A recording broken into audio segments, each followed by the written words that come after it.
Hello, everybody. Welcome to Nintendo Pow Block here on Boss Rush Network. I'm your host, the enlightened, excited Eddie V. Joining me is the indie insider himself, Mr. Dan Murphy, and the gallivanting Galutrad himself, Mr. Jacob Taylor. Hey, what's going on, Ed? Dan, how are y'all doing? It is going great. Everybody, this is our last live show for 2021. It's episode 275. First of all, I want to thank all the people who have watched, who have listened to us on the podcast, and who has just hit us up on Twitter and Discord and interact with us. We truly thank you guys for joining us. And those who are watching the live stream now, thank you again for joining us on these Monday nights. I really am appreciative. The team is appreciative. And just to give you guys heads up, when we get back next year, January 3rd, we are going to be doing our Game of the Year for Nintendo Pow Block. Who will come out? We don't know yet. There's a lot of games to choose from.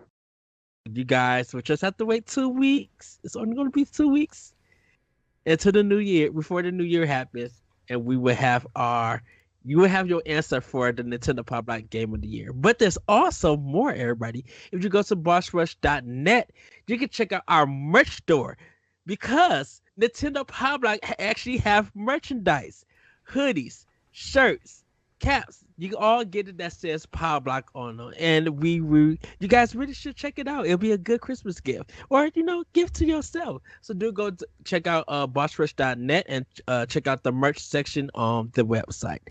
With that being said, how was everybody's weekend? Jacob, how was your weekend? My weekend was good, man. I played an exciting new game that I reached out to an indie publisher and talked with them and started an exciting new game that I'll talk about in playing with power. And I started learning Japanese, and I didn't bring it with me. I'm taking it very seriously. I'm like practicing writing out the syllables, because they don't necessarily use letters the way we use letters. Their characters are syllables. And so, like, you know how, like, in kindergarten you would write like a like 35 times to practice it and get it. And I've been writing that down and then also using the app, and me and Becca are doing that together. So that's been a lot of fun. I can successfully navigate my way somewhat around a Japanese keyboard for like a phone. So I can say like good morning and just very simple stuff, one through. I think they've only taught us 1 through 7 so far, but we're taking it slow and trying to really soak it all in to try and learn Japanese. This is day 2. We started it on the weekend. Yeah. So my notebook is like, I'm filling in up several pages now. So that's been really cool. I'm excited for that, and I hope to like buy like a game in Japanese and play it and be able to like fully understand it. And so the installers came yesterday.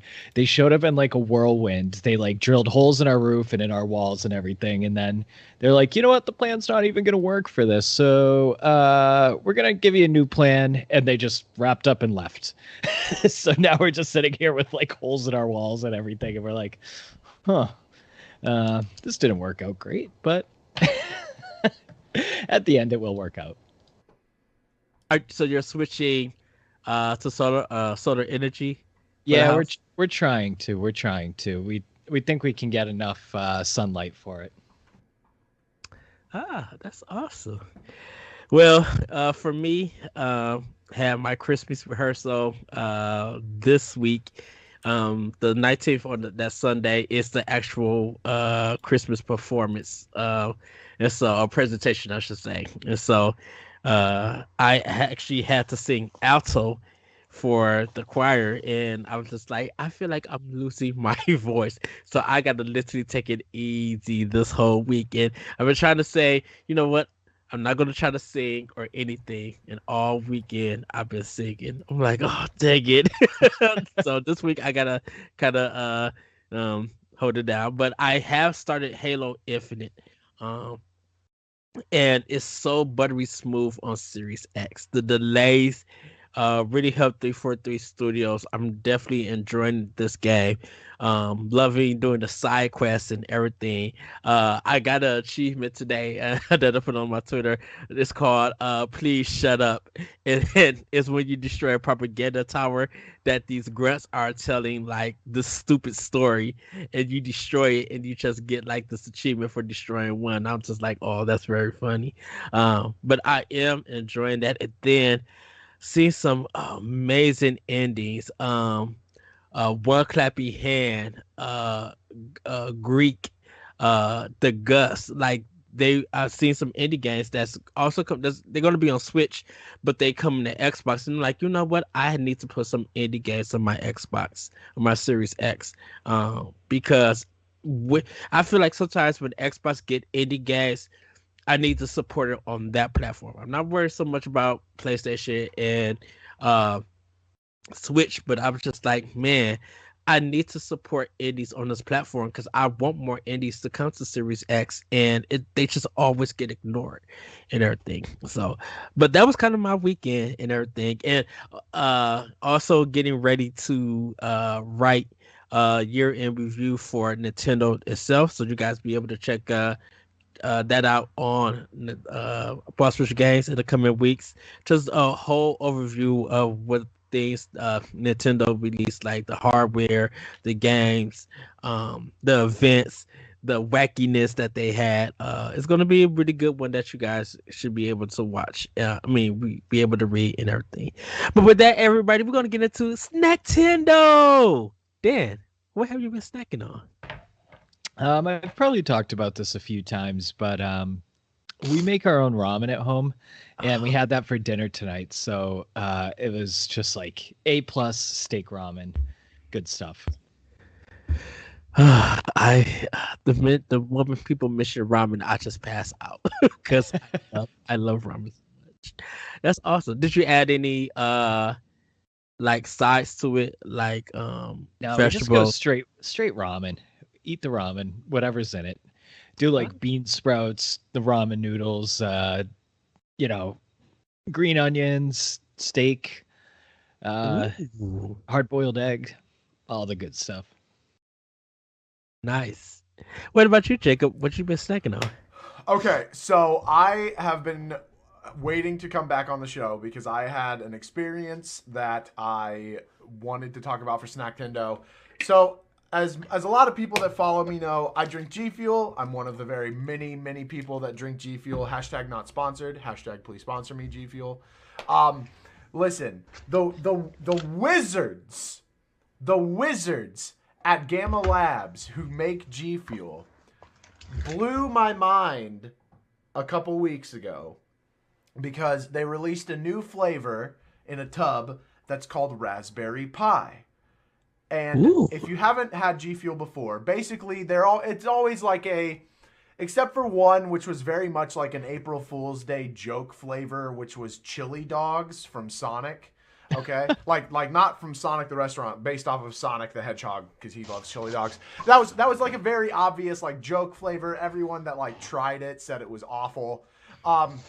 All the other flavors are like candy themed or like fruit themed, right? So like something that's very simple to wrap your brain around when you drink a drink. It's there's tons of fruit and candy flavored drinks. mhm. It's a common flavor in drink form. Apple pie, or no, I'm sorry, raspberry pie. So I got it, and I expected it to just be like, oh, that's just like a cute name because they always have cute names for their tubs. So it's just gonna be raspberry. I take a sip of this, and this is at like 6 o'clock in the morning. No, it's actually at 5 o'clock in the morning because the first time I drank it, I'm like getting up to go work an overtime shift at my work. And I get the raspberry right away, right? I'm like, okay, cool. It tastes great. And then a buttery flavor comes in after it. and then kind of like a warm sugary flavor comes in after it, and it's an entire freaking raspberry pie. Like I'm sitting there and I'm doing that thing where like when you sip a good wine, you're Mm-hmm. like you like kind of smack your lips after it just to kind of like bring out the flavors. I'm doing that because I'm freaking out because it's like my brain can't comprehend it. Can't comprehend it. I just drank a raspberry pie, and it tasted like a raspberry pie, and it so much to the point where I was like pouring cups out for people at work, being like, "Taste this, taste this, taste this," because they were like, I was like, "You will not believe what you what you have," and it's so crazy to think that like it wasn't just raspberry. It wasn't just a fruity flavored drink. It was an actual raspberry pie in liquid form. And I got like all the parts of it, like the crust and the like I said, the butter on the crust and like the actual raspberry filling and like a little bit of cinnamon thrown in there. Like, oh dude, it was insane. I've been like obsessed with wanting to talk about it, but saving it until I came back on Pow Block. Love that. That was quite the story. No, dude, yeah, it blew my mind. It blew my mind. When you said the buttery taste, I'm like, oh, that must be the crust. Yeah, You know, yeah. It was like, it's crazy, man. It's really like it's hard to explain. And I don't think you actually get the full experience unless you try it for yourself. uh, that sounds good. But what about Well, you, Ed? What's your snack Nintendo? well, for me, did a Big Mac meal at McDonald's. I haven't had a Big Mac. I haven't had McDonald's in about weeks. So I was just like, give me a Big Mac, and I it was think I've just so had it in good. years. So, but I ordered Domino's and won a free cheese pan made pizza. Like they just gave it to me for free with my meal, and I was just like, "Oh, this is good." I'm like, "Yeah, didn't realize that I ate like almost half of the pizza within like 5 minutes because I was hungry. I was just like, wow.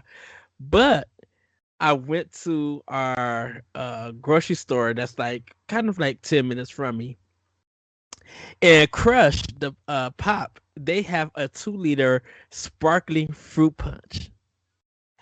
And I was just like, oh, I need to try this. Talk about the Pow Block. Uh, so I grabbed it, came home, poured it, got me a cup, drunk some. It tastes like fruit punch knee high, and just like you, Jacob, how you just amazed. I had to put the cup down for a minute, sit back, and think over my life on how good it was, because I love fruit punch knee high. And for people who don't know, knee high was like this big kind of drink back in the 80s. It's still around, but it's kind of like you find more of it in the South, like in Mississippi, Nashville, like places like that. Man, I don't know how Crush did it, but I was drinking it. Like I had to go back to the store and get another 2 liter. It's so good. And I think it's only for the holidays, but it's like it's sweet, but it has that sometimes like sparkling water, depending on who you get it has like that acid pop flavor. Some people say you might not be able to tell the difference, but I was able to tell the difference where the Crush is kind of flat, but the sparkling made the flavor of the fruit punch really come out. So it was just like, oh, this is so good, and it's nice and sweet. uh it's not too syrupy. It doesn't have a syrupy taste, but it was just like I had to sit back and think about it. I'm just like, this is so good. So uh top tier. It's top tier. The Crush sparkling fruit punch. You guys should go get it. Um I haven't had any Christmas cookies or anything. And like I don't know what happened to the Christmas cookies. Like I Dude, thought there would be some bacon Christmas cookies this year, and I haven't found none. I didn't get none. all Christmas spirit has been broken this year. So, But everybody, that has been our final Snackendo of the year. We're gonna get into Game Fact events. And Jacob, you have the last Game Fact events this year. So let us know. What is it? Yeah, I do. So this one's going to be a really quick one. It's kind of just an interesting little tidbit about like circuit boards and sometimes what engineers do with circuit boards and way they have like little bits of fun. And this happens in a lot, but something that Nintendo does and something that I thought was kind of a cool way to like ring in the end of the new year and say thank you to all of the people listening to Pow Block and also just playing Nintendo games is that telling you about a little secret that's built into the basic Pro Controller. It might be in the regular, like the designed Pro Controllers as well, but it's easiest to see in the basic, just standard black Pro Controller because it's see-through. It has that like old school, like when the Game Boys, what was it called? That color, do you remember what that like color style was called where it was like see-through? Oh, like the clear ones? Yeah, like the... yeah. So if you hold Translucent? down, yeah, the atomic ones, yes, the atomic. Oh, ones atomic. had, Ristray in the chat said atomic colors. Yes, yeah. So if you hold down the right joystick and you take your like phone flashlight or just a regular flashlight and kind of hold it at an angle, what you'll see just above the right joystick is a little text that says "Thanks to all game fans." And it's built directly into the motherboard. It's probably built out of the copper inside the board itself that they just took away the solder mask at that location to be able to spell that out. And there's a lot of companies that do this. A lot of music companies with circuit boards will have like little guitars built into their boards that like most people will never ever see. But it's such a cool little thing. And yeah, if you have just the basic black Pro Controller, you can go look for it yourself. And again, because I'm doubting that they have changed up the board at all, it's probably in all the other ones as well. But because they're more filled in, it's going to be harder to see. Oh, that's nice. Cool. Yep. So that's our Game Fact Advance. All right.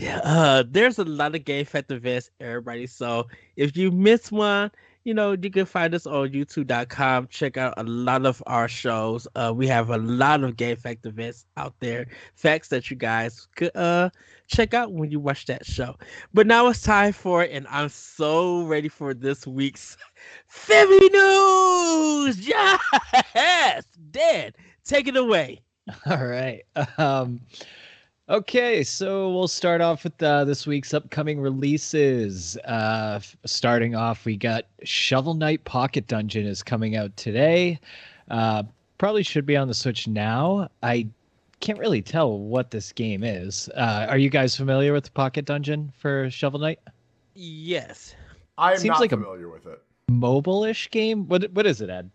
So it's kind of like a little bit like Yoshi's Cookies where you're matching three, but you're also like moving Shovel Knight across this board trying to defeat enemies and stuff. So you're kind of just, it has a little role-playing game mechanics to it, but it's like a puzzle game for you to get through this dungeon that you're in. And the further you get, the more levels you go up and everything. Cool. I know Nintendo Life does have a review on it. So if anybody wants to check it out, you can read their review about it. Real quick, can I say I'm so ready for Yacht Club Games to do something that isn't Shovel Knight. Like, don't get me wrong, I love Shovel Knight so very much, but like I'm just ready for them to move on and have a new IP and give me a new game experience. Yeah. Yeah, Coconut. Cool. So Coconut in the chat said they're so talented, so same. So yeah, they need to do other stuff. They need to give us more cool games. Right. But I mean, if they're cashing in on Shovel Knight, they're gonna keep doing fair. it. I'm not mad at them, but like I'm ready for the next big. Yeah, game. I think we're all ready. I mean, they did publish Cyber Shadow. So yeah, but they published that though, which is the same. Like I get they had some influence on it for sure, and that's a great game as well. But I'm just. But for them, they need a new IP or something. Yeah. Yeah, so that comes out today. That's $20. Wednesday we have Hashimi of Old Booktown Append. This is a love mystery visual novel, and this one actually has a demo that's out for it. So if you're into visual novels, this one is $55 and it's on sale. I don't know much about this one, but it seems like it's kind of popular. Thursday, one I'm looking really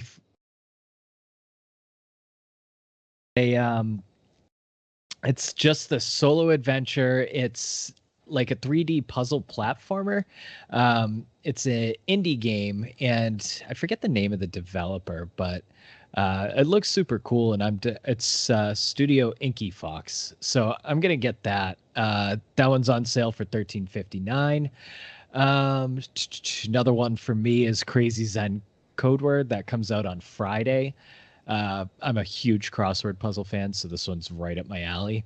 Nice. And then this one looks kind of silly and also a very, very rare Saturday release. Him and Her 3. It's this like hand-drawn cartoon puzzle platformer of two characters that just go through puzzles. And that one's for $10. So that's where we start with the games coming up this week. Are you guys interested in any of those? I'll probably check out the ones that you're checking out, Dan, and the Him or Her. As for the visual novel one, $55. Ooh, Yeah, doesn't that seem like a steep price for a visual novel? Yeah, very. I mean, I can understand if that's due to the fact that they had to localize it, but I'm like, this better be a collection game. Like there better be like 10 games in one or something. There's a demo for it, so I might try the demo just to see why it's almost, at full price it's $62. Oh, nah, forget that. I might as well just buy a game that I missed this year with that money.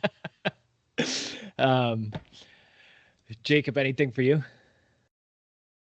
Yeah, real quick, I did want to say, just to apologize to anyone listening to the post show, OBS is doing this really cool thing where it's moving y'all's audio back and forth between two different channels, and I have to keep muting and unmuting because it'll bring both of y'all in at once at the same time with like double voices. So sorry if there's some weird technical stuff going on in the background, guys. I apologize for that. It's just being weird. But I'm not really interested in any of them, but I do kind of wonder if if that couples game is like hot on the heels of It Takes Two. Like if it came out because that developer was inspired by It Takes Two. Doesn't look at all like It Takes Two. Just the concept of it though, just like the couples having to solve problems to. Oh, it could be. Yeah. I mean, it looks like Limbo with really poorly drawn characters, and I think I really want to play it. That's awesome. All right, so let's get into some of the actual news. First one that's up is it's not actually a news story. It's something that that kind of happened on Twitter, and it's an interesting story to talk about. So Gary Wiltshire, who is a YouTuber, he has a YouTube channel that he plays Pokemon Go, Team Mystic player. I don't know what that means. He writes on his Twitter, "Hello, Niantic. How come my Lure module box costs 700 coins and my other half is 450 coins? Please explain." Niantic's support responds with, "Thank you for writing in with your concern, Gary. As we test out our new features and ways to improve gameplay, some players may have slightly varied experiences. You can find out more information on our website. We appreciate your patience." And if you go to the website, it basically just says they can put the prices at whatever they want. So, this is unfortunately a common practice in mobile gaming, and you see it with airlines, and some even think that Amazon uses cohort pricing. But is this moral? Is it legal? Jacob, kick it off. I haven't looked into should it whether be legal, or not, I should say. Yeah, I haven't looked into whether or not it is actually legal or not. It should not. It is legal. It should not be legal. I am all for a company trying out different pricing options, right? If they want to, if they have a product and they want to go, you know what, maybe we could sell this for 900 coins instead of 700. And then so next week, everyone across the board now has to pay 900 for it. Great. Some people will buy it, some people won't. They can use that data to figure out what they can charge for it, right? That's fine. A business at the end of the day has to make money. It's a business. It's not our friend. I've said this with Nintendo a lot. Like, they are not our friends. They are a company. They are here to make money. Don't do it individually at the same time. Like, that's so, like, I really, really, really hope that the community of Pokemon Go players use this knowledge to their advantage, and anyone that didn't have it at the lowest price didn't buy it. Because it's that, like, I hate it so much. It's so infuriating. It's such a gross practice to do it that way. It's such a gross practice to say, because, like, the other part of it is we have no idea what they're using to determine that. We have no idea. So we actually, okay, we you and I personally don't. Okay. But so basically what it is like, airlines use dynamic pricing, right? So dynamic pricing is basically just basing the prices off different times when you look at it. Like, for example, like if Ariel and I are going to go on vacation and we're just testing prices, we actually will look at like the prices on her iPad and just like shop around that way, because then if we talk about it and go back, the prices are going to go up due to the dynamic pricing, because they see how much you want to pay for these flights. So now, I want to interrupt here, because I actually do know about this, and you can delete your cookies in your web browser to get rid of that. It resets it back. It's based off of many things, but like that's the thing, is that we know what that's based off of. We don't know what this is based off of. So mobile gaming in general has taken the platform of dynamic pricing and they turned it into cohort pricing, right? So instead of basing it off of individual people, they use it against cohorts, right? And they take a lot of people who have the same, I mean, there's so much of our data out there. So they take a bunch of people that have similar data, similar spending practices. For example, Niantic sees that you are a Nintendo player. You have 20 games downloaded on your Switch. So it sees that you spend the money, and then on your Pokemon Go that is linked to your Nintendo account, they see how much you have. This is just, baseline. And for example, like my fiance doesn't use it. So if she is not linked to anything, she'll go on there and there's no actual spending power. So they base the prices on the cohort. Like, it's just based on strictly data. And that's why it happens. And it works for these companies, right? Because a lot of people in their cohorts, unlike Gary, like they have pretty much like-minded players that are playing with them. Mm-hmm. So like that's the reason behind it, but it just absolutely not. It like, no, like I still totally disagree with it, because it number one, and this is what, like, I maybe I just don't have the business mind for it, right? Because again, I spend a lot of money with Nintendo, but the moment I found this out, I haven't even opened the app because I just hate the idea of it. That's not true, and I was explaining this in the pre-show. I opened it to find out what my pricing was. I've spent maybe $15 with Pokemon Go in my lifetime, not with Nintendo, which I understand that. If they're linked to my Nintendo account, they can see that. But the fact that my price was the high one means I immediately was like, nope, not going to buy it. I know it's available for cheaper. I'll wait. But that price may never go down, right? Then I'm never going to buy it. Like, then they just lost money. If it was $450, then great. Yeah, sure. Like, if they had said, hey, this thing was $700, now it's $450 for everyone, then I would have been like, yeah, okay, cool. I'll jump on it. $450, that's a pretty good discount. That's what a sale is. This is such a weird practice, and I hate that it's probably effective. It's very effective, and that's the thing, because like I said, there is so much data out there that like our computers know us better than we know ourselves. Yeah. And it's kind of scary in that sense. So it works that way. And the reason it's legal too is because as a seller, you can set your prices at whatever prices you want. They don't have to be the same as long as you're not discriminating against a race, religion, sex, gender, anything like that. And in this case, it's not violating any of those, and that's how the cohort pricing like is able to like survive. So I have a question before we continue to go on, because Jacob, you could probably answer this.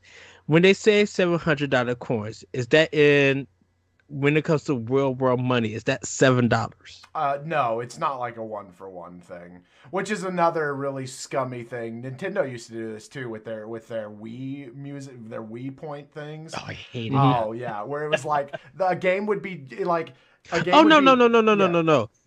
Wii was understandable. It was Xbox 360 that was the mess. They were 'Cause all, they they were did- all messes when they had like when they used a point system rather just a dollar system. No, yeah, Yes. that is a thing that mobile games have because it makes you spend money. If a thing is 700 points, but you can buy either the $2 point pack, which is 400, or the $10 point pack, which is 800, you're gonna have to buy the $10 one. Like it's Now, can you earn coins without paying for them in these games? You can, yes, and that's the thing. There's always like it's just going to take you a very long time, and it's actually reliant on other players as well. In Okay. Pokemon Go specifically. So with free to play games, this is nothing new. They will make you work, and even there's been some game because Ubisoft used to do this too. Like they will make you, if you or EA, the Battlefield one with the Star Wars Battlefront 2, when they were just like, if you want this character, you could pay this amount. But if you want to work for it, this is what you got to grind for. And you have to do almost months of grinding and replaying to get to that one free character. And people yelled about it that EA had to change it. And it's kind of doing a little bit with Halo Infinite with some people with the Battle Pass, that you got to work a lot to get this certain kind of currency or whatever to get what you want. So with free to play games, since they're not making no money off of initial purchase, they're going to put this product out where if you want it, it's there for you to buy it. But it's not guaranteed if you need it or anything. If you just want it, you got to pay this price, and you could go buy it, and that's it. And you'll have some money left over in your account.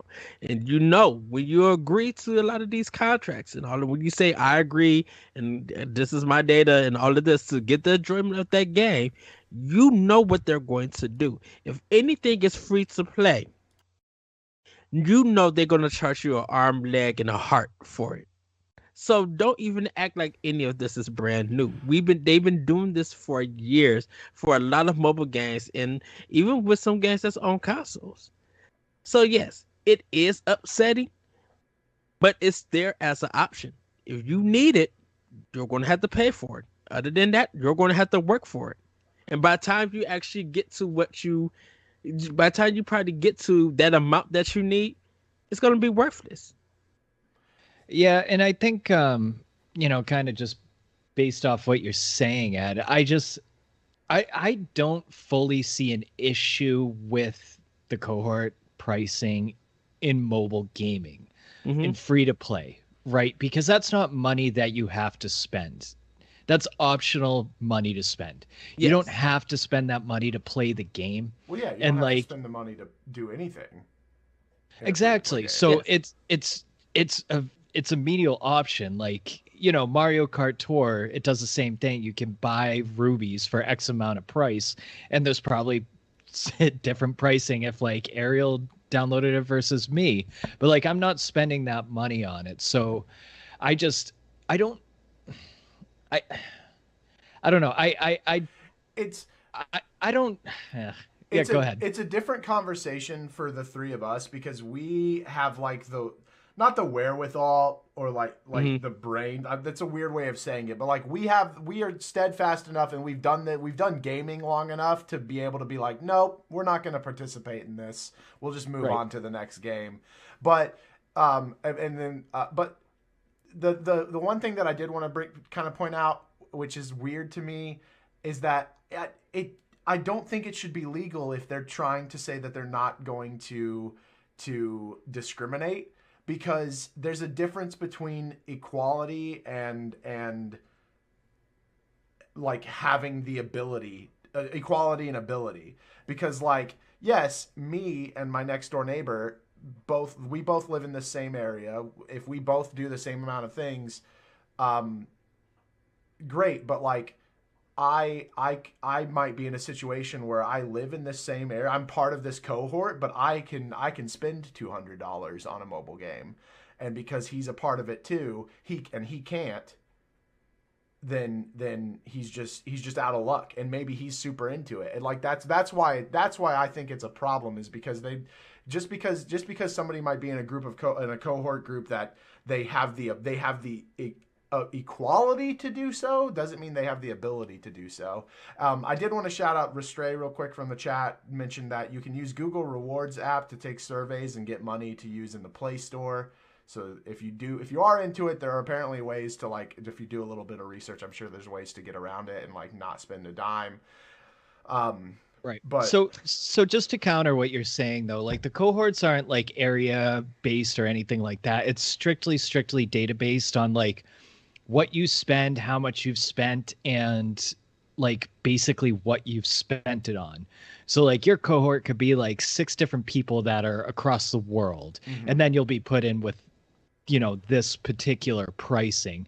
So it wouldn't be discrimination based off of assumption. It's just based off of data, and they can hide behind that shield that says we use See, this data to put them in the same which cohort. which is why I don't like it, and why I think it's scummy, is because there's this idea that they would have to hide behind anything.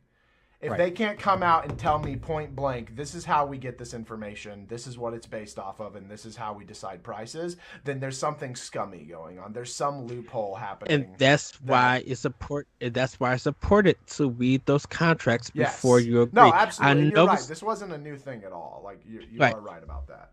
So I will say it kind of sounds like for a lot of people they wish that the pricing was reasonable. So if it was 500 coins, let's just go with that. I think people will find it reasonable, and Niantic will make more money with that. Because now with this high pricing, to the players, it sounds greedy. To them, this sounds reasonable. Yeah. And like you said, and like what you said, Dan, it's based off of data. Yep. Just based off of data. But I mean, at the end of the day, I don't yeah, I think whenever you're trying to make money based off fluctuating prices, it is never going to be morally correct, but it's definitely very legal and No, yeah, definitely stupid. and I So, like that. I can't argue with the fact of whether or not it's legal. I can argue with whether or not it should be, right. but if it is, then they're allowed to do it. And the only way that we can fight back is to, like we've said with many times, vote with your wallet, not with your voice. That's the only way to get through to companies. Yep. Also, go play Pokemon Brilliant Diamond or Pearl or Sword of Shield. Call it a day. Um, all right. Well, I think we all got that off our chest. Next one is a little bit more of a somber story. Masayuki Uemura, creator of the NES and SNES, has passed away. Um, he left behind just such a great legacy. I think we all started in that era of gaming. Um, I personally never really knew his name. He also was a producer on several titles. One of my favorites is Ice Climber, Clue Clue Land, and the trilogy of sports titles, soccer, baseball, and golf, which I actually loved those games too. But people are coming out left and right that worked with him, saying what a wonderful guy he was and the legacy he left behind him. So rest in peace. Ed, what do you have to say? Um, I think since he's the reason that a lot of people are video gamers because he created systems that they are going to play on, and all of these fantastic and phenomenal and classic iconic games have been running on. Definitely with the Super Nintendo, you know, you kind of still see like people mimic Nintendo, the NES, in different art and different design and stuff, and even on T-shirts and everything. And it kind of just shows you how a system that is built just plays in a culture, in popular culture, and he is the reason that we have these systems in popular culture, and the reason why we'll still search out a NES and we'll still, sometimes play our original game on them. With some retro collectors, they go and buy these systems, definitely with the Super Nintendo. So to see that he passed away, I was kind of just like taken aback because this it became new information for me with me. I didn't even know that he designed it. They never talk. You never know a creator and a designer of a console unless they speak about it. And back in the day, it was all about Miyamoto. It wasn't about any of the other designers. So to see him pass away, uh, I'm thankful that he did, create these systems and left these memories for us as gamers and even non-gamers, just people in the culture around the world to create these memories and stuff. So it's really sad to see him go, but like, definitely rest in peace, and just thank you for designing these systems, these two systems for us to play around the world and enjoy. Jacob? Yeah, I kind of went about this in maybe a similar way to you, Dan, in that I didn't know who this was at first. When I saw the article, I didn't realize the importance of it, and that got me thinking more about like all of the unsung heroes behind all of like the innovations of any genre of any category that just like don't get the recognition they deserve. And I do think that it's cool that in one way, in some way, like he will live on because the SNES and all that it accomplished will live on.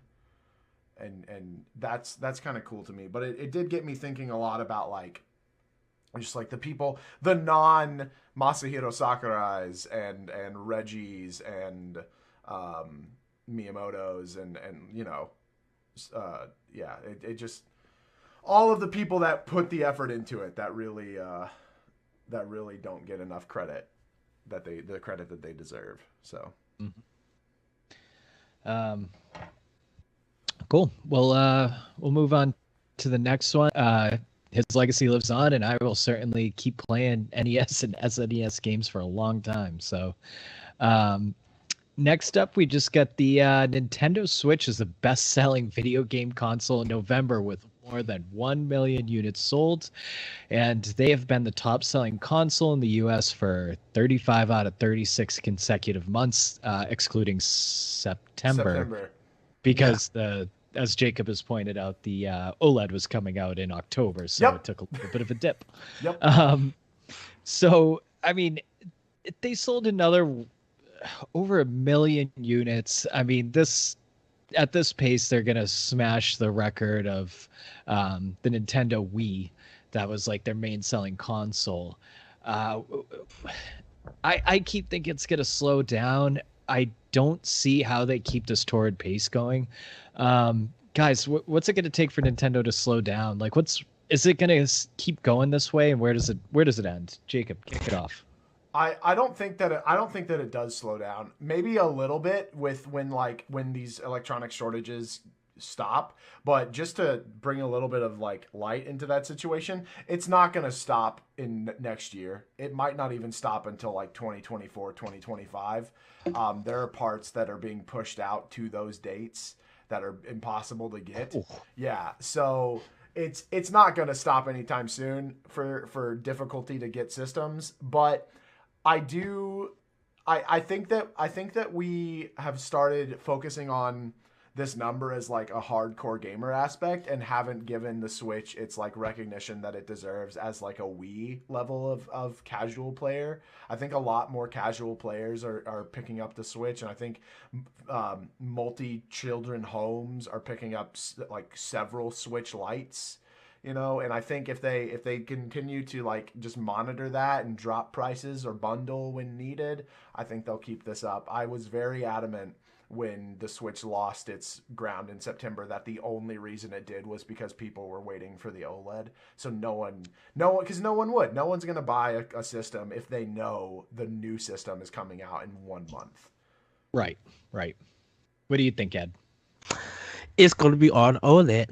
The way that Nintendo's going to continue to push the OLED, definitely with games like Bayonetta 3 and Zelda, Breath of the Wild, probably for some people who even got launch switches, they're going to go and upgrade to the OLED. So it's going to be a long time before it's slowed down. The only way that happens if Xbox and PlayStation become more available, if PC parts become more available, like you mentioned, with the shortages, Jacob, that's the only way that is going to like slow it down and everything.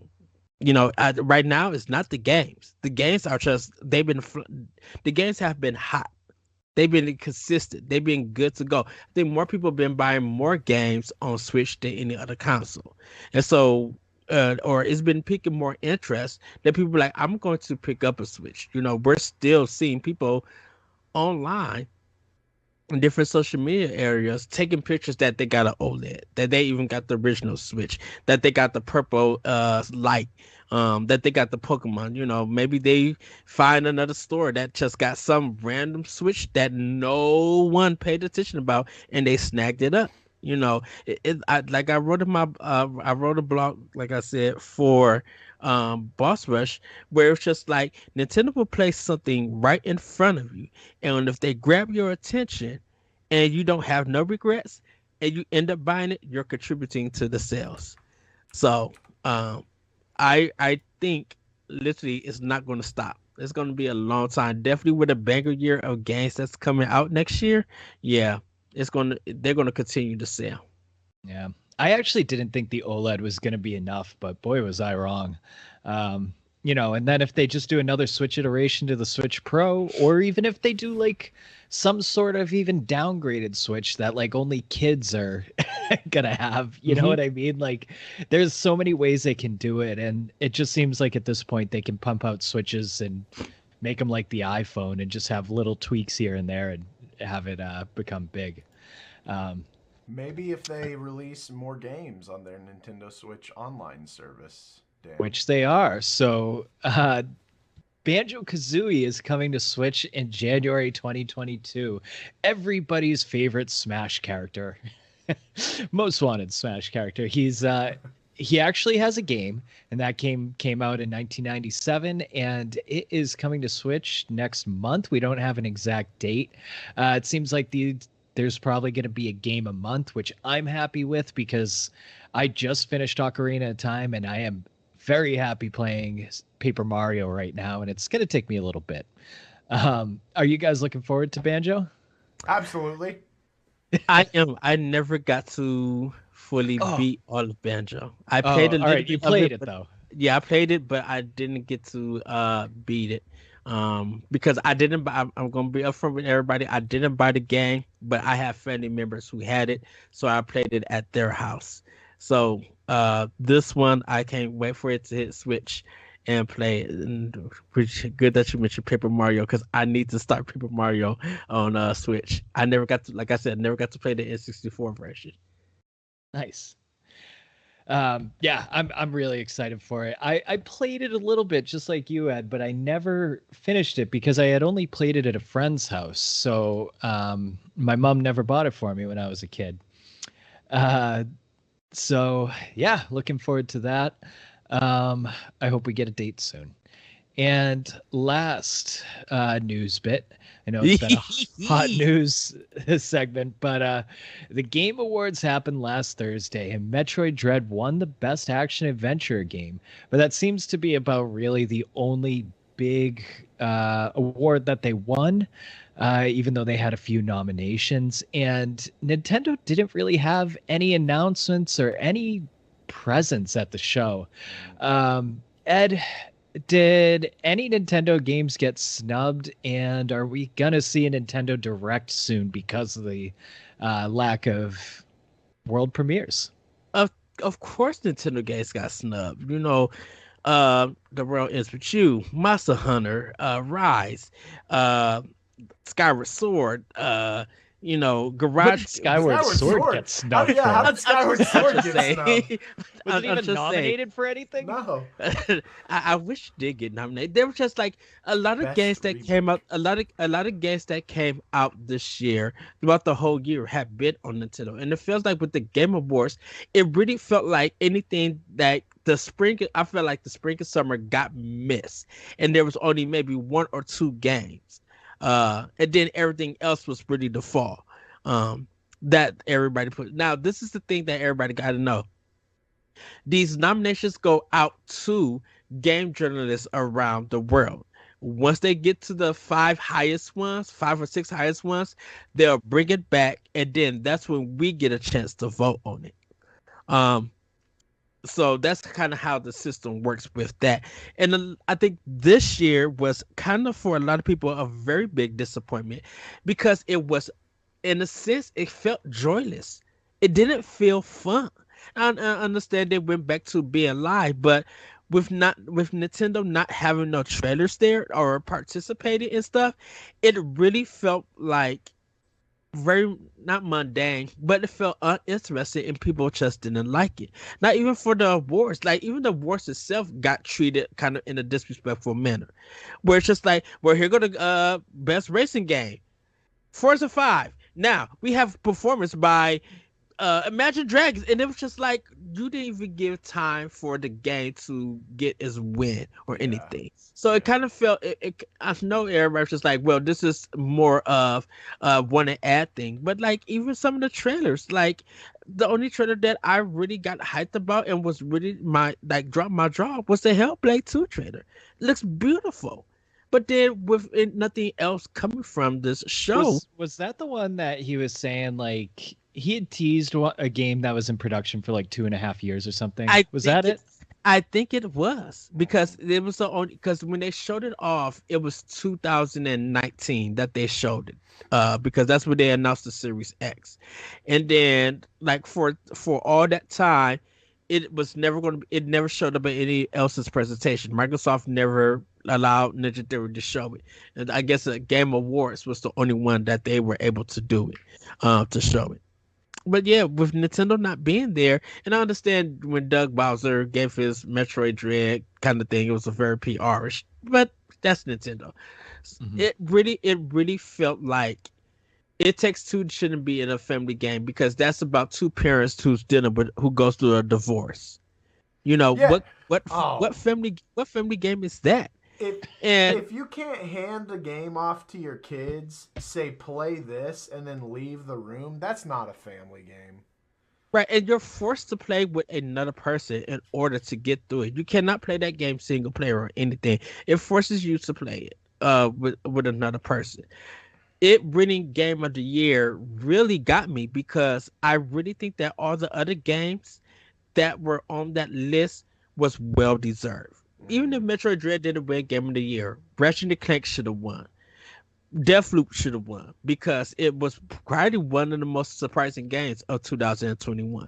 And with all the delays and people hating it and everything. Psychonauts 2, yeah, it should have won. It should have got some kind of award, or it should have won something.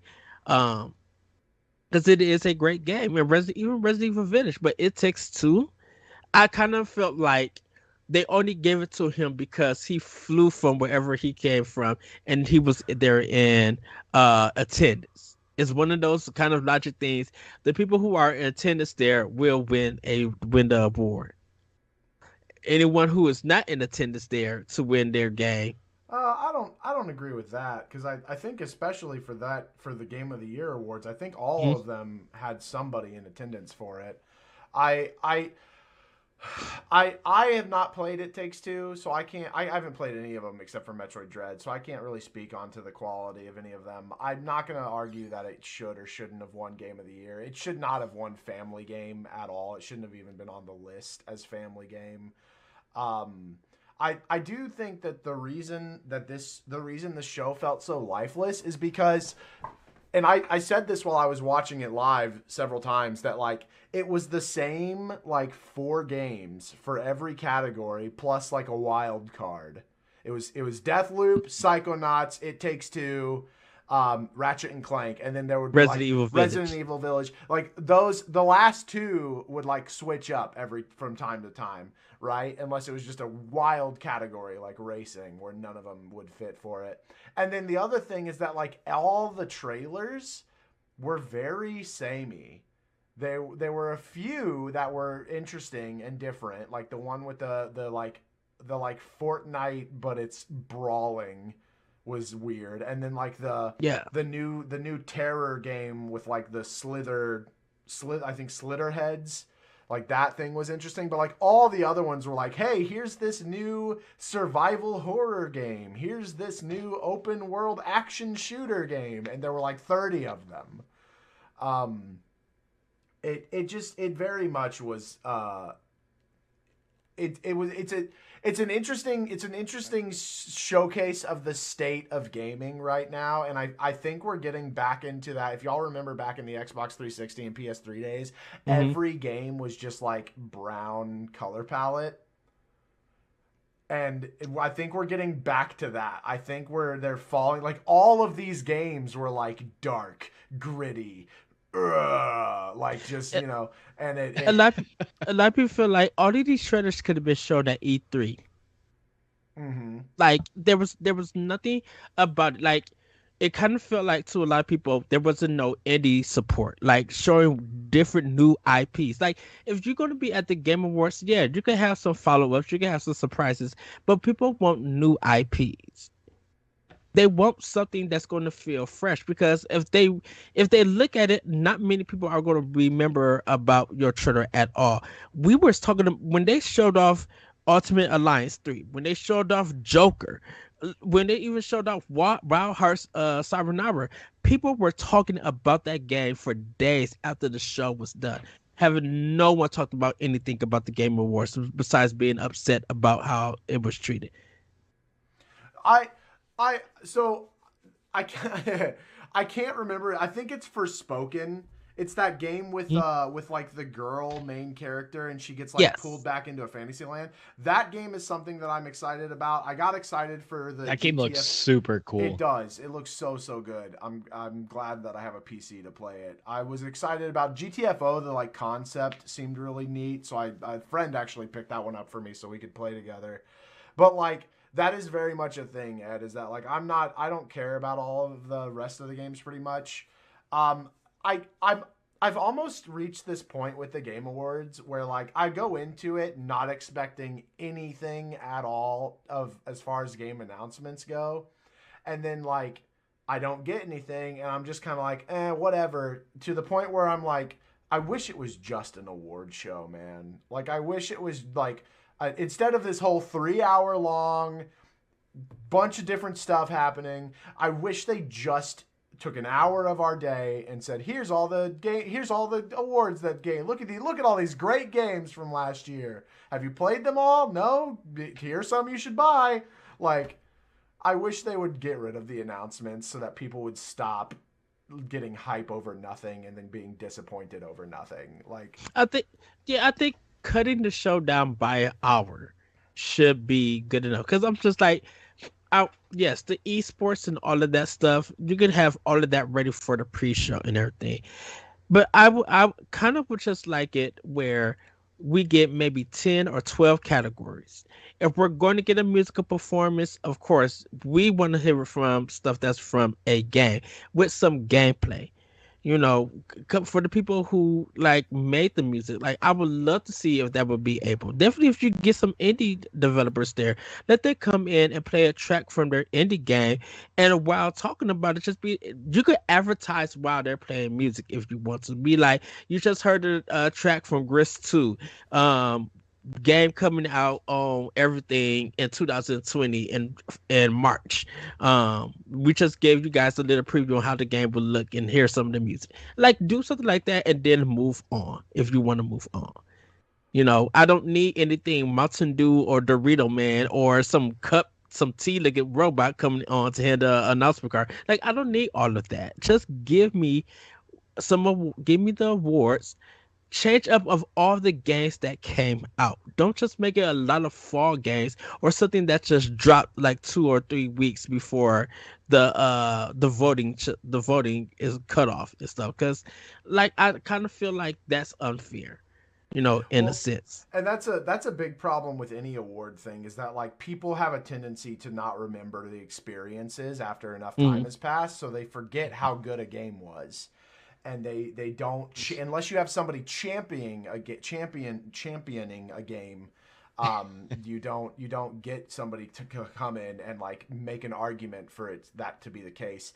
I do think it's very funny. Something that happened, the Deathloop, when I don't remember what category it was, but when they won an award and they came on and they used, I know they were making a joke because their game is called Deathloop and I assume it has some sort of looping gameplay, but they made a Mhm. joke about how they only have like 90 seconds to do their speech, and then right after that they did like a 5-minute thing where like two celebrities came out on stage and told me nothing that I cared about at all.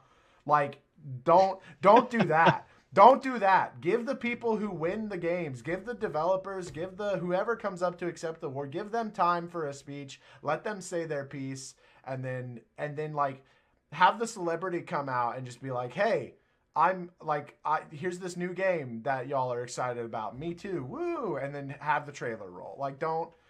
It's so dumb that they section time off in such a weird way. Yeah. Yeah.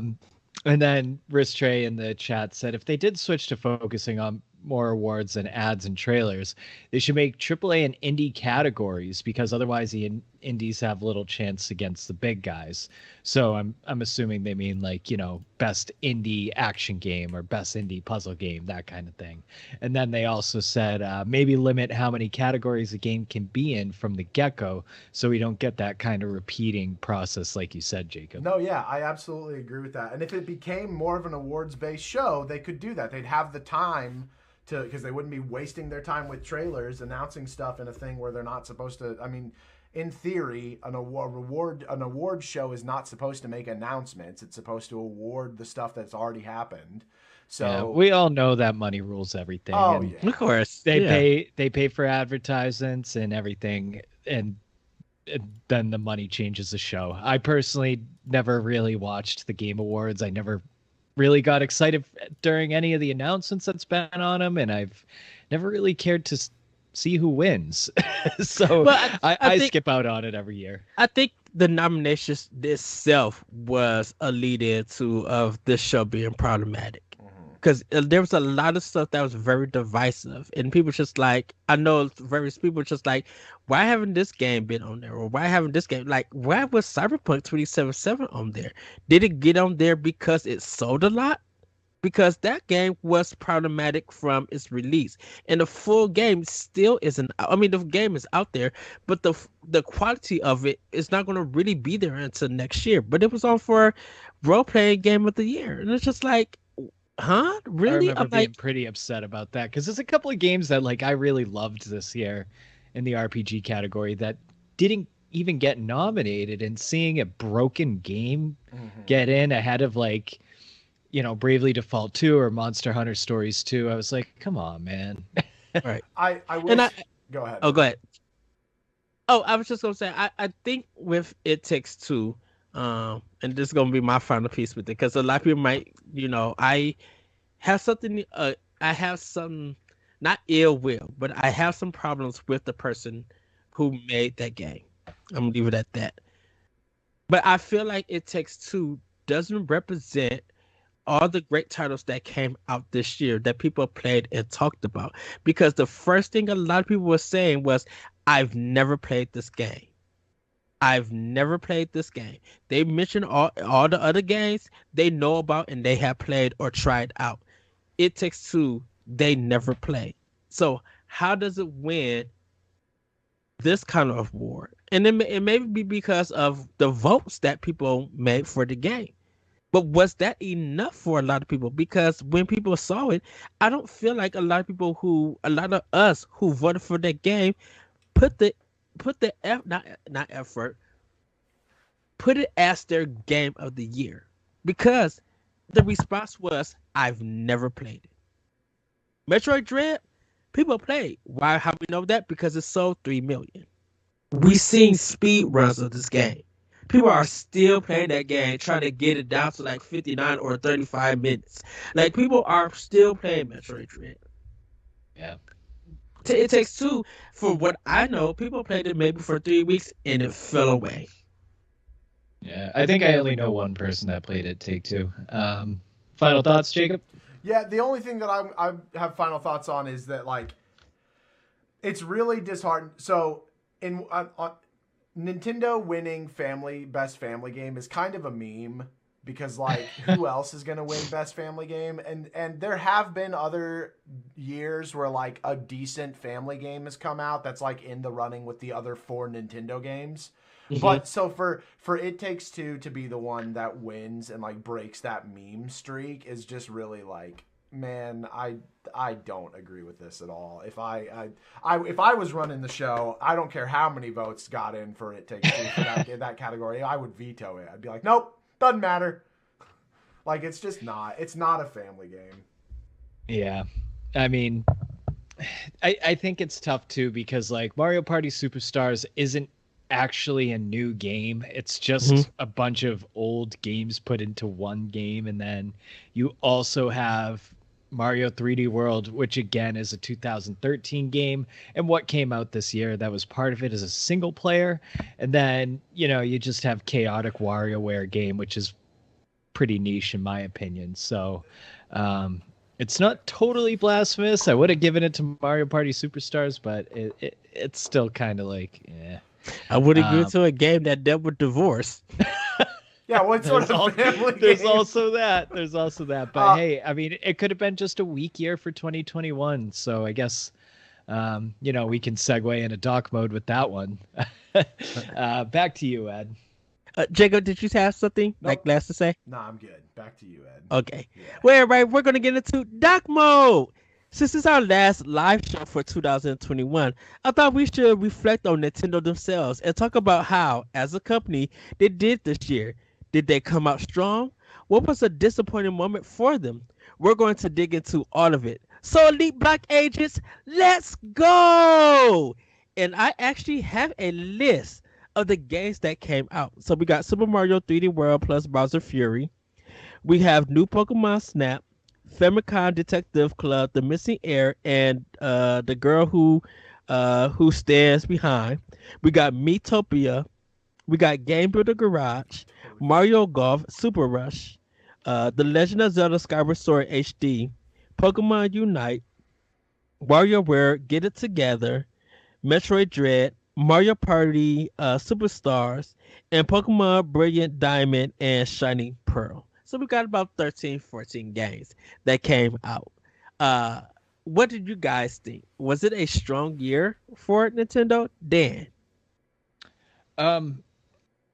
I think, okay, so objectively, dollars show success in the industry.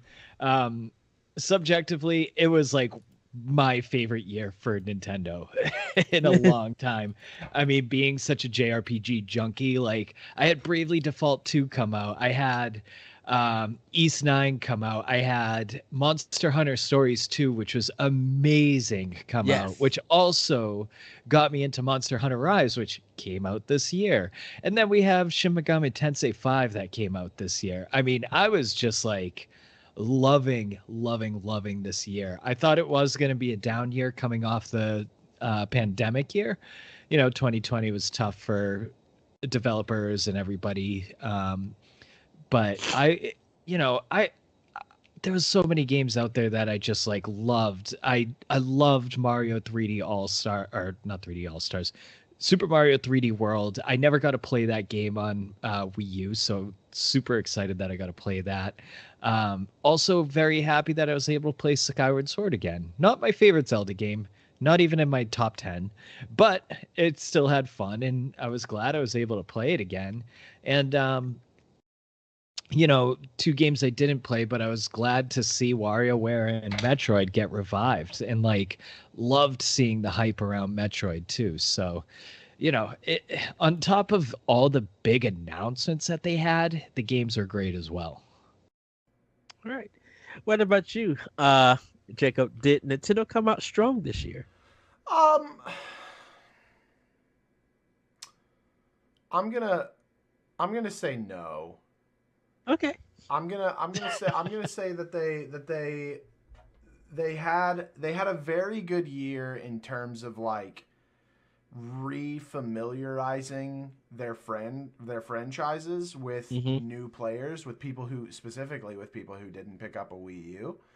And I think that they did the best that they could given the situation that the entire state of the world is in. I think though that it could have been a much bigger year, but to not even focus on that, I think that they showed this year specifically that they listen to their consumers, they listen to their customers, even though we're not seeing the benefits of that yet. I think that they made a lot of choices that people got mad about, but I think that they also made choices that we'll see play out in the future that will keep Nintendo on top for a lot of people. Be more specific. Like, what do you think they did that pissed people off, and that like you think has longevity?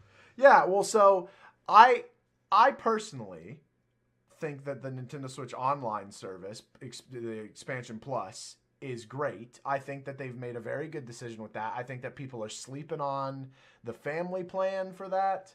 And I think if they continue to go the route that I'm thinking they'll go, with adding some DLC to games behind that, with adding more systems behind that. I don't think it's just going to be the N64 before they charge us more for new stuff.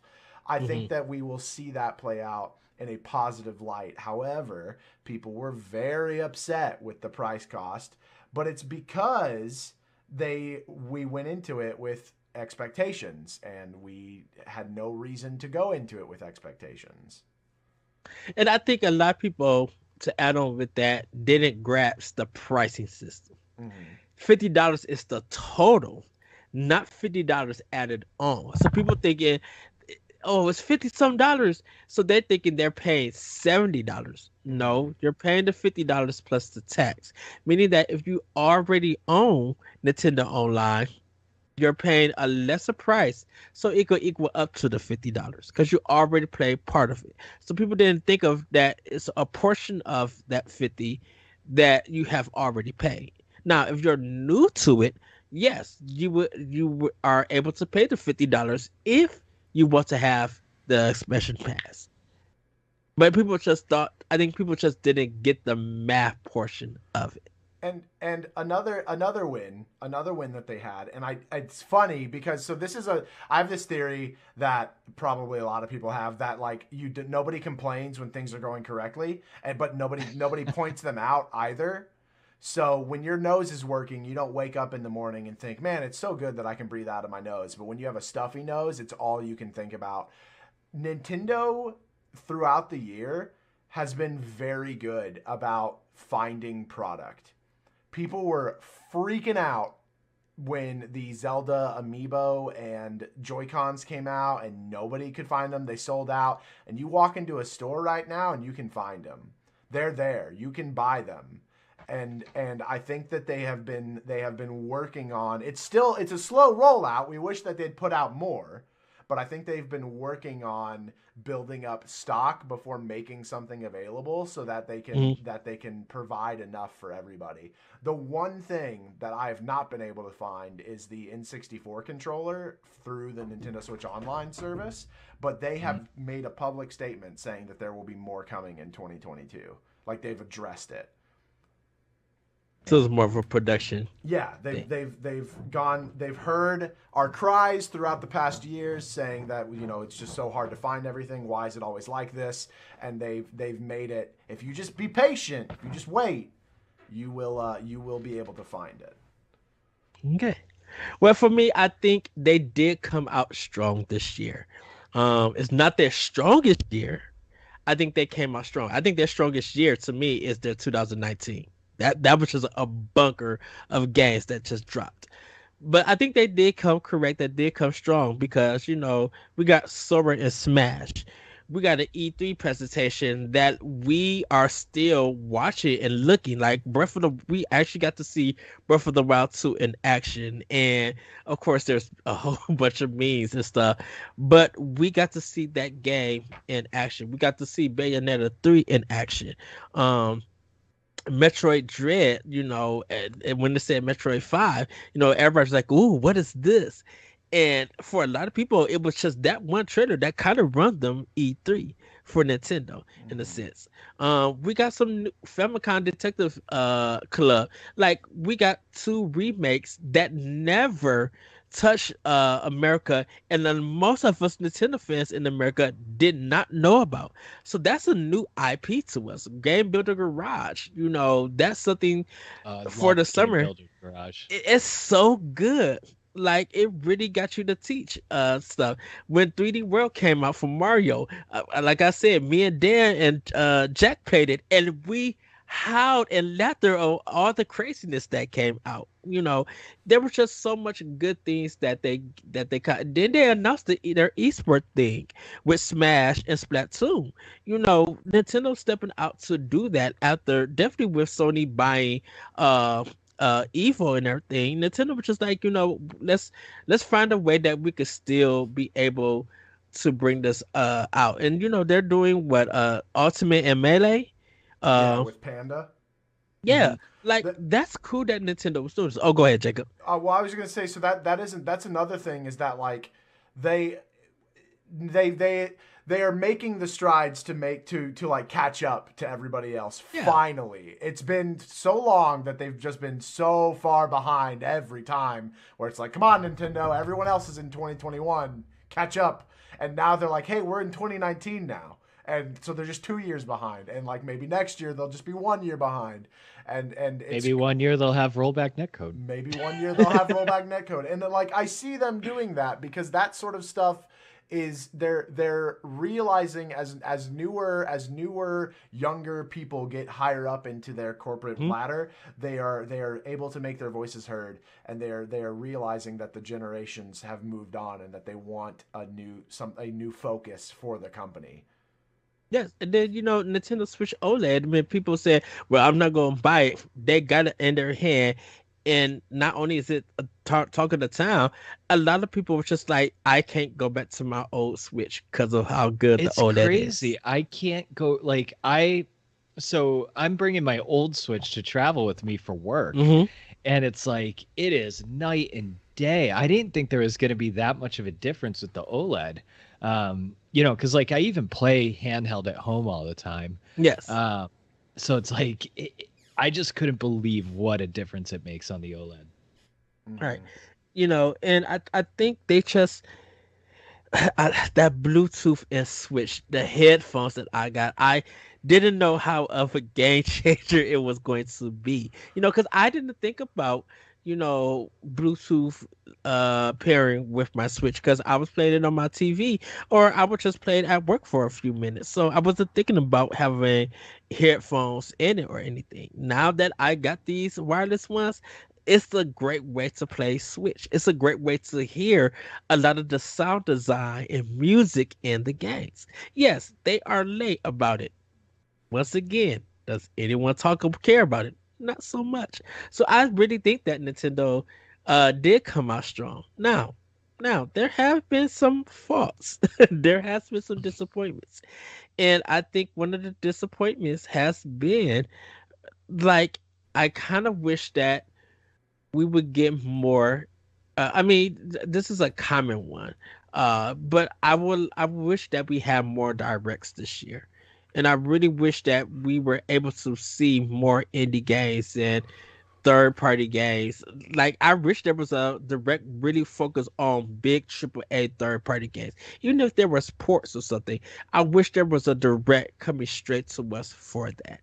Give it to EA, not well, Activision, if you want to say, but give it to like 505 games, or Bandai Namco. Like mix it up where the big, well-known companies that we know about are away from Nintendo and indie games. Give us all their AAA stuff that they're going to bring to our system. And I wish Nintendo focused more on that because I think they would have got more recognition and more support for a lot of those games.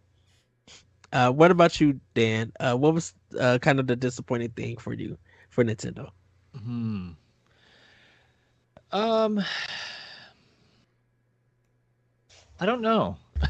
To be honest, like I didn't see any issues with the Nintendo Switch Online. Mhm. I think the software of that is at a bare minimum. Um, One thing that like I was a little disappointed in, and I hope it doesn't become a common theme, was Mario Golf. That game came out pretty bare. There was not a there was like 5 courses. It didn't have all of its, it didn't have all these like single player modes that it had. And it didn't even have like the ranked matches when it came out. It was a pretty bare bones game. And it took about 6 months for all of the updates to drop and make it a complete game. And I just don't want to see that kind of thing happen again. Like that, I personally just love the game of Mario Golf, so I'm continuing to play it. But like, I think that rubbed a lot of people the wrong way, and I just don't think it's a good way to roll out a game either. And if you do roll out a game like that, be transparent about what's going to come down the road. Give us a Mhm. roadmap, let us know, and just be honest, right? Because that could also help your sales, or it could help someone make their purchase later on. I agree with that. I do think there's something to be said for the idea that like I don't think the updates made a difference. For like I don't think people saw the updates and were like, oh hey, I'm gonna go out and buy Mario Golf now. Um, so I see that maybe they did it because if I remember correctly, Mario Golf didn't come out around the same time as anything else, right? Like it was the big game for that month. Mhm. It came out in June. It came out like it came out a couple weeks before Skyward Sword. Okay, so Yeah, was June 26th for Golf. when was Skyward Sword? Skyward Sword was July 15th. Okay, July 16th. yeah, a couple weeks. So I think that, and I don't like this. I agree with you, Dan, that I wish they would give a clear, precise roadmap so that people would know what they were getting into. But I think that they decided that, I'm guessing they decided that they weren't going to be able to drum up more sales by delaying the game and getting a full product out there.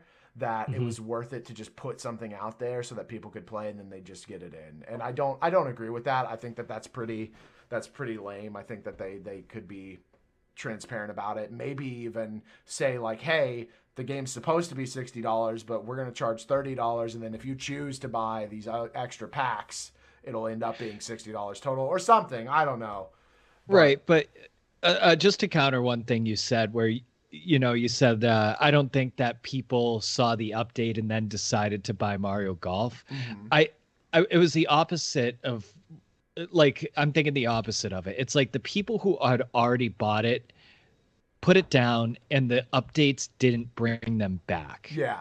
So there was like a lot of times I was trying to find a match and I just couldn't find a match because nobody was playing it anymore. Yeah. And it's like, these updates are awesome, you guys. Like, look at these awesome courses. Come out and play. But like everybody had kind of just moved on because the base game was so bare bones. That's true, and the only reason that I kind of disagree with that is that I wonder if the game came out with all of those, what the longevity of that game would have been if it came out at a later date. Like if people would have been playing it even at all months and months later or not. So that's, and we don't know. We have no way of knowing for sure how it would actually roll out. Hopefully they try something different next time, and we can maybe use that as a point of data. Yeah. In our chat, Coconut says, that's fair. I fell off Mario Golf way faster than I thought I would. And Aaron Domingos says, I literally played for 2 hours and then never again. Yeah, no, for sure. For sure. Am I wrong in thinking that this year had less of the here's the game announcement and it comes out in a month or two? Like the first time we see the game, it happened with Metroid Dread. They announced Metroid Dread and then a few months later it was here. But I feel like that happened a lot more last year than this year, but maybe I'm wrong on that. No, you're right. A lot of games that did get announced that were coming out, some of them have been announced last year, and there weren't a lot of like shadow drops from indies or anything. So I think Metroid Dread is the only one because that is the only game that no one knew about that's probably been in development. And something that Mercury Steam wasn't even talking about because they said they were working on their own IP. So no one just knew about it. It was just complete out of nowhere. So that game probably had been in development and then it just got a date. Most of the Smash Brothers stuff did get a date, but that was just to announce, direct for it to when they're going to be showing more of it off, and then it releases. Other than that, not much. So it really wasn't much. I mean, was ahead. Was Pokemon Snap one of those? Like, no. Pokemon Snap, I think, was announced almost a year before it came out. I think. Yeah. Oh, okay. I might be wrong, but I know we knew about Monster Hunter Rise for a long time. Yes. We knew about 3D World, 3D World like 6 months ahead of it. Yeah. Yeah. That goes in hand with like my disappointment with them this year is that they've become very spoilerific on like what they're willing to show before a game comes out. I hit a point, Metroid Dread was so great for me because I hit a point where I just decided, nope, not watching or looking at or listening to any more information on this. I know I'm going to buy it already.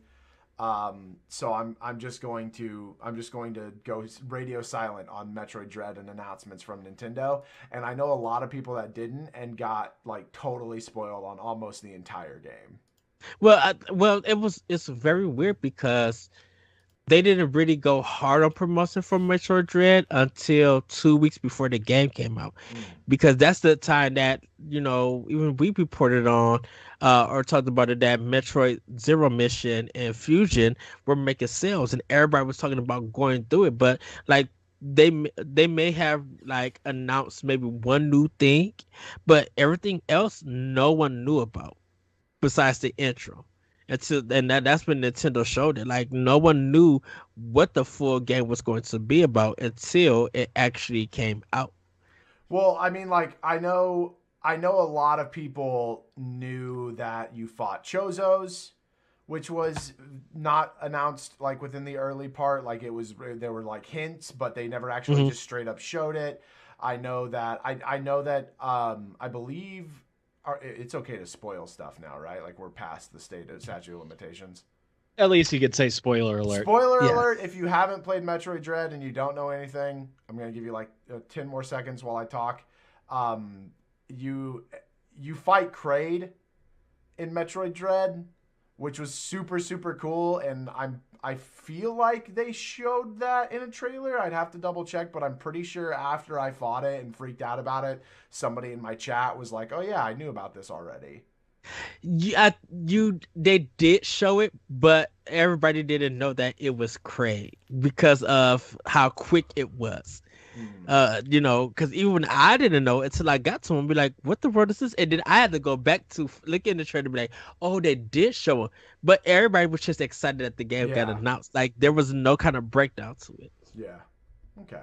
Well, that's the one thing that I've been disappointed about from them is that I really liked the here's an announcement, game's coming out in a few months type of thing.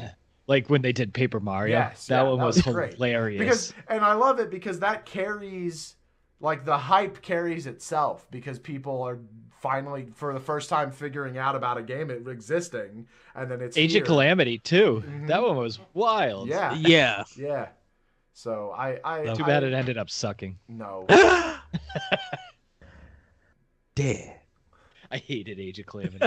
Well, I hated Bowser's Fury, and I'm apparently one of the few people that did, if the only person. And I love games, so I can't stop nobody. I love both games. Yeah. Well, a game and a mode, I should say. I do want to just mention about this year too is like it was so cool to see the revival of certain franchises and games and stuff. Like seeing Pokemon Snap come out 20 years later was really cool. Metroid coming back 17 years later was really cool. WarioWare coming out, and then even the announcement of Advance Wars, like another game that we just haven't seen for years. Like super cool to see all that stuff. It's super cool to see Square Enix supporting Nintendo hard. They've been supporting Nintendo like from when Squaresoft left Nintendo because of the cartridge stuff for Final Fantasy and being like on PlayStation and a little bit on Xbox, being so really big supporter of them, going from 3DS until now. I'm like, there's like about 6 or some games releases and new stuff that Square Enix has done, and then we got cloud version of Guardians of the Galaxy. Okay, yes, we are getting a cloud version of Kingdom Hearts, but it's surprising to see how Square. It's surprising to see how Square Enix is supporting them. So, any final words, you guys? While we wrap this up, I would say this: what grade would you give Nintendo? Dan, what is your grade for Nintendo? I would give them a solid B this year. Okay. Jacob. I'd actually give them a B- this year. I'm very happy with it, but like I found myself going back to my backlog a lot this year. Okay. I would give them not A plus. I would give them a B plus this year. I think they had a strong E3. They had some great games for them as first party that came out.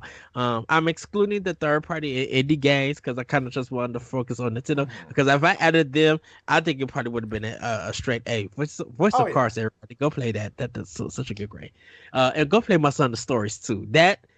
The animation and that story is really and that game is beautiful on the OLED. Like I wish they waited to just release that on the OLED because it is beautiful on that thing. Yes. So and then anything beautiful Jacob on OLED or that would have gave it an A. Yeah, well, so like I have mixed feelings because if I include third party in it, I would probably give it an A, but I also want to give it like a worse grade because of my heartbreak that is Kingdom Hearts coming to Switch.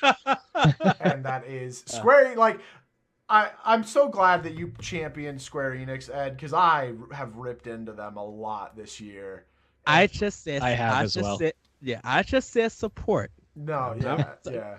And I'll leave it at that. Maybe not in a great way, but they definitely I'm surprised supported. you gave him a B- too, Jacob, because it was a strong year for one of your favorite franchises, seeing Pokemon Snap come out, seeing a MOBA Pokemon come out, Oh and yeah. Brilliant Diamond, Shining Pearl come out. Like, this is a strong Pokemon year. Yeah, oh, for sure. And the fact that a Monster Hunter game came back, it And was like a yeah, new and one. Monster No, Hunter.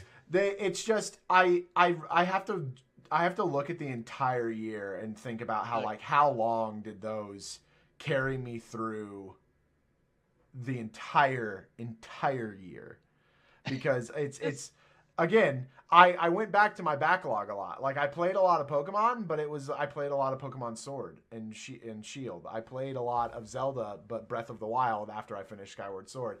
I played a lot of Monster Hunter just because I played a lot of Monster Hunter. But like, it's hard for me a lot of Monster I played Hunter. a lot of Monster Hunter. Yes. It's hard for me to give Nintendo themselves an amazing grade for what Capcom is doing for them. That's my problem. Is that Gotcha. what did Nintendo do this year? So I think a good solid B. Yeah. Overall, from three of us, was solid. So, everybody, that has been our final doc mode. We're going to get into Play with Power. Jacob, your final Play with Power for 2021. Hit us up. What have you been playing? Yeah, so shout out to Whitethorn Games, the publisher, and Alien Trap. I actually reached out to Whitethorn Games, and they provided me with a code for Witchwood. So I guess sponsored, not really. I wasn't paid for it other than receiving the code. If you count that in a way, I'm not sure how that works, but like, that game is so comfy, cozy, and adorable and wonderful. I highly recommend it if you like Animal Crossing or Stardew Valley, or just like maybe like Don't Starve, just any sort of like casual, want to chill out, relax, enjoy a good story type of game. It's got great characters. You play a grumpy old witch that's super sassy, and there's a goat who I assume represents like basically the devil. And you have a contract with him, and you have to go gather souls. I've been playing it over on my Twitch, and it's been very, very fun. It's like $20. It's not very expensive at all. So if you're looking for a new game to play that you want to relax for with the holidays, man, Witchwood, you could do a lot worse, because Witchwood is fantastic. And again, I did receive a code from them, so like I am biased, I guess. But I have got a couple complaints with it. There's like, you navigate your menu, you have like an item box menu, and you have to navigate it with the D-pad, and I wish that I could do that with the right and left bumper, because those don't do anything in the overworld. And it's kind of just a personal complaint, because it's a very slow-paced game, so there's no reason for like quick menu navigation, but I just have an itch to be able to navigate my menu quickly. And then, other than Witchwood, I've been playing just a ton of Pokemon Brilliant Diamond, Shining Pearl. I've been shiny hunting. I got our very first shiny that we got on Pokemon Brilliant Diamond and Shining Pearl was Bidoof. Yes! The amazing Bidoof, Dan's favorite. Been playing more Pokemon Unite lately. And I've been playing Lego DC Supervillains. Have y'all played that? I heard of it. I heard it's really good. I haven't picked it up yet. I don't know a dang thing about DC Universe. I know the basics. I know who Joker is. I know who Batman is. I know who Superman is. This game is like GTA meets Legos. What? Yeah, it's crazy. There's like, you have missions, story-based missions that you go through, but then like, while you're getting to that story-based mission, it's basically GTA. You can just kind of do whatever you want in the world around you. And there's a lot of little like side things to do. And it's very funny. The writing's very silly. I made you make yourself a supervillain. So I made myself a naked barbarian named Icy Hot Man, because I have a cold hand and a hot hand, and I wield double axes. And again, I had the ability to make myself basically considered naked as far as Legos go. All I have color-wise is like the part in between the legs and the chest. It's very strange and silly and goofy. Yeah, It's a cool one. It's a cool one. That got recommended me to play by a member of the Otter Kingdom community, AJ, and I've been enjoying it. And the music slaps. It has no reason to, but the music is amazing. It's so weird. It's very, very strange. I start up the menu sometimes just to listen to the menu song because it absolutely slaps. It's like a rock punk cover of something. I don't know what it is, but it's great. And it's a Lego awesome. game. Nice. Kind of. Then, final. Playing with power. I finally finished Picross S3. Yes. Okay, so now I only have one Picross game left on the Switch to fully complete beginning to end, and that is Picross S5. So that'll be my venture for 2022. I have been really addicted to Tetris Effect, like so addicted to it. Like you were talking about the Bluetooth earlier, Ed. I've been putting my Bluetooth on with this game and just like zoning out to the music and like really doing these like marathon Tetris matches, and it's like, oh, it's perfect. I love this game. If you like any sort of Tetris, please pick up Tetris Effect. It is awesome. Yeah. And it's still on my list to get, and I can't wait because I'm buying it on. I'm gonna be buying it on my OLED. Ed, yeah, you gotta buy it. Like you're gonna love the music in it. Is there an endless mode? Like, it just go until you lose? Yes, okay, there good. is. Okay. Yeah. Oh no, did you post a video of it? Like, I did. Okay. Yeah, I posted that on Twitter. That was like in the journey mode. Yes. So like the journey mode's really cool because it'll have like 4 levels and it has like different backgrounds and music of the levels. And basically what you have to do is you have to clear like 46 rows to advance to the next level. And obviously like the speed keeps going up. The music gets different. The lights like go different. It's really cool. So Tetris Effect, got to get it if you like Tetris. I think I say this every week, and I might actually be there this time. I think I'm at the end of Shin Megami Tensei. I'm like, I just wrapped up the 4th big exploration area. I'm level 78 right now. Wow. Yeah, I've gotten some demons that like, I've used some demons where I was like, oh man, I never thought I'd be fighting alongside these guys. So it's like it's getting to the end of it. Again, wonderful game. It is a little light on the story front, but the action and gameplay is there to keep you hooked. Gameplay loop's just amazing. And I think that's it for me. All right. Well, for me, started up Spiritfarer. Beautiful game. I just seeing it, looking at it, I'm like, oh my goodness, why did I wait so long for this? It's an amazing game, really fun. Love the animation. Love the characters. There was this big thing of death, making your person the next Spiritfarer and everything. And I was just like, don't go, because I love your artwork. And I just love how they mixed the voice to be real deep and dark and stuff. And it was just so good and everything. And it was just like, oh, this is amazing. Shin Megami Tensei 5 grinding. Like literally grinding. I am going to beat that second boss. I'm going to put the work in and beat him. Make sure you have fire users all the way. Oh yes. Jack-o'-lantern and force dampeners. Yes. Let me write that down. I'll text you. Yes. Was playing Ruiner.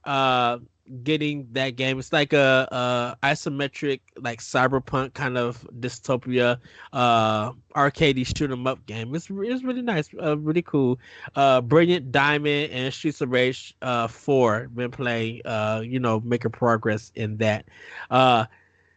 Death's Door, man.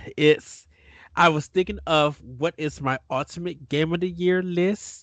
And I'm it's a struggle right now. I just been hit with so many good games to make a 10 game list like five top, my top five, and then five honorable mentions, I may have to jump into about 20 games. And because like Death's Door is like right now number 6, and I kind of want to move it up to part of my top five. It's so good, and it's just like the music is great and everything. So I'm definitely am enjoying that.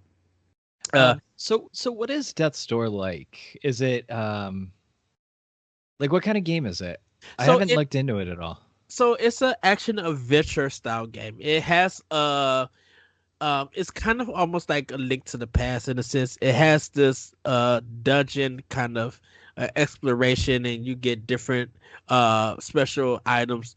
You collect these kind of souls that you could go back to your hub and increase your attack, your speed, your dodge, and stuff. The goal is to, you're trying to capture these souls that got away. And so you're kind of playing as Death. But the thing about it is just like you're this small little bird, and you're going against these big enemies, these big monsters. And so you kind of gotta be strategic not to get hit, but attack them until they all die and stuff. So it's a kind of a basic adventure game. I don't want to say it's Zelda-ish because there are not really dungeons in the game. There's just like different areas you go to, and everything like that. And sometimes you collect special powers to help you in battle and everything. So it's a really nice, very comedic at times, but it's a nice indie game. So it's more of an action adventure game. Cool. So, I want to check it out. Yes. So that is going to be it for Playing with Power. And that's going to be it for Nintendo Pow Block, everybody, our live show. I want to thank you, Dan. I want to thank you, Jacob. Also want to thank Corey, David, Lulu, Jack, LaRon, Stephanie, Grayson Morales, who has guys, go to Game Rant and check out his preview of Forspoken. Forsaken or Forspoken? Forspoken. It was Forspoken. It's Forspoken. Why did I say Forsaken? I'm sorry, Grayson. You guys can read his preview and his interview that he did. It's really worth the read, everybody. So shout out to Grayson Morales for that. The guys go show him love at gamesrant.com. With that, everybody, have a great week. Have a great weekend. Have a great Christmas or Kwanzaa if you celebrate it. Hopefully everybody had a great Hanukkah. And that's going to be it for Nintendo Pow Block Live Show. Any last words, Dan, Jacob, before we head out? It's not the last live show ever. It's the last live show until next year. We'll see y'all in 2022. I keep doing it. I'm so sorry. So just to clear that up, if you've made it this far in the podcast, it's been a great year. I am looking forward to 2022. We're going to have so many great games, so much to talk about. And I hope to see a lot more new guests on the show as well. Yes. Jacob, any final words? No, yeah, I'm excited for 2022 as well. The one thing that Nintendo did show up with at the Game Awards was that like coming in 2022 section, which had everything they'd announced so far. So if that stays true, 2022 is going to be absolutely amazing. We'll see how that works. Yes. But yeah, it's going to be cool. And we will be there to cover it, to give it some good googly mooglies and more. So everybody, we will see you in 2022 for our live Game Awards show. And with that, everybody, we'll see you next time on Nintendo Pow Block. Woohoo! Bye-bye, everybody. Bye-bye.